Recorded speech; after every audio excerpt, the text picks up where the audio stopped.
Hi welcome to hash you నేను మీ మనోజ్. అయితే జగన్ కార్యకర్తలతో తమ పార్టీ నేతలతో చేసిన వ్యాఖ్యలు ఇప్పుడు సోషల్ మీడియాలో వైరల్గా మారాయి.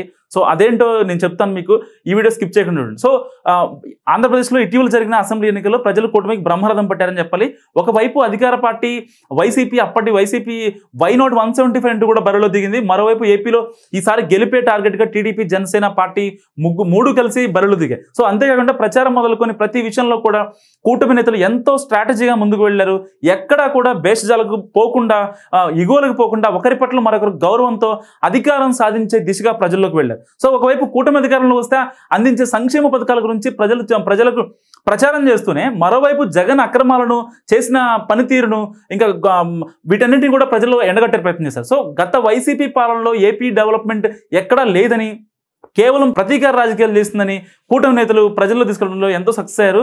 ఒకవైపు వైసీపీ మంత్రులు, నేతల నోటు దురుస్తనం వ్యాఖ్యలు మాత్రం తీవ్ర వివాదాస్పదంగా మారాయి. మరోవైపు మాజీ సీఎం 40 ఏళ్ల రాజకీయ అనుభవం ఉన్న ఒక వ్యక్తిని స్కిల్ స్కామ్ కేసులో జైల్లో ఉంచడం జగన్ సర్కార్కు ప్రజల్లో నెగిటివ్ ఇంపాక్ట్ కలగజేసిందని చెప్పాలి. మరోవైపు జగన్కు సొంత చెల్లెళ్ల చుక్కలు చూపించారు. బాబాయ్ హత్య కేసు విషయంలో ఎన్నికల ముందు ఆయనకు ప్రజల్లో వ్యతిరేకత వచ్చేలా చేసింది. ఒక రకంగా రాయలసీమలో ఇంపాక్ట్ లేకపోవడం జగన్ చెల్లెల వల్లే ఒక రకంగా అనుకోవాలి. సో సొంత వాళ్లకు న్యాయం చేయలేని జగన్ ఇంకా ప్రజలకు ఏం చేస్తాడని షర్మిల ప్రజల్లో గట్టిగా తీసుకెళ్లారు.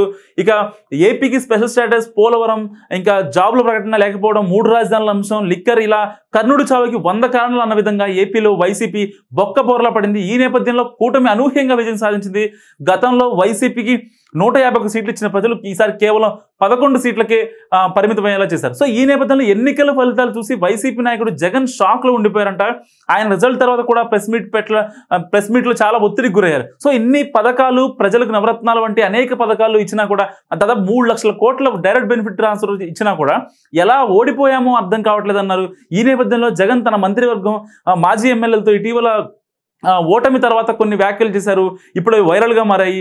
ఏపీ ఎన్నికల తర్వాత హిమాలయాలకు పోవాలనిపించిందని వైఎస్ జగన్ కామెంట్లు చేశారంట. తనకు ఇలా ఉంటే ఒక అసెంబ్లీ పరిధిలో ఉండే మంత్రులు కానీ, ఇన్ఛార్జీలు కానీ, ఎమ్మెల్యేలకు ఇంకెంత ఒత్తిడి ఉంటుందో తాను అర్థం చేసుకోగలని జగన్ అన్నారంట.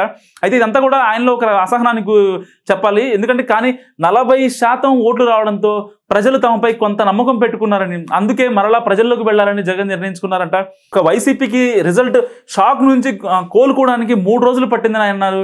కానీ అన్నింటి మించి మెల్లమెల్లగా బయటకు వచ్చి తిరిగి ప్రజల్లోకి వెళ్లాలని జగన్ నిర్ణయించుకున్నారట. అందుకే నియోజకవర్గాల్లో తిరగాలని చెప్పి వైసీపీ నేతలు వెళ్లాలని, కార్యకర్తలకు అండగా ఉండాలని వైసీపీ అధినేత జగన్ మరోసారి నేతలకు దిశానిచ్చింది. సో ఈ వీడియో గురించి మీరేమనుకుంటున్నారో మా కామెంట్ రూపంలో తెలియజేయండి. చూస్తూనే ఉండండి హ్యాష్ ట్యాగ్ యూ.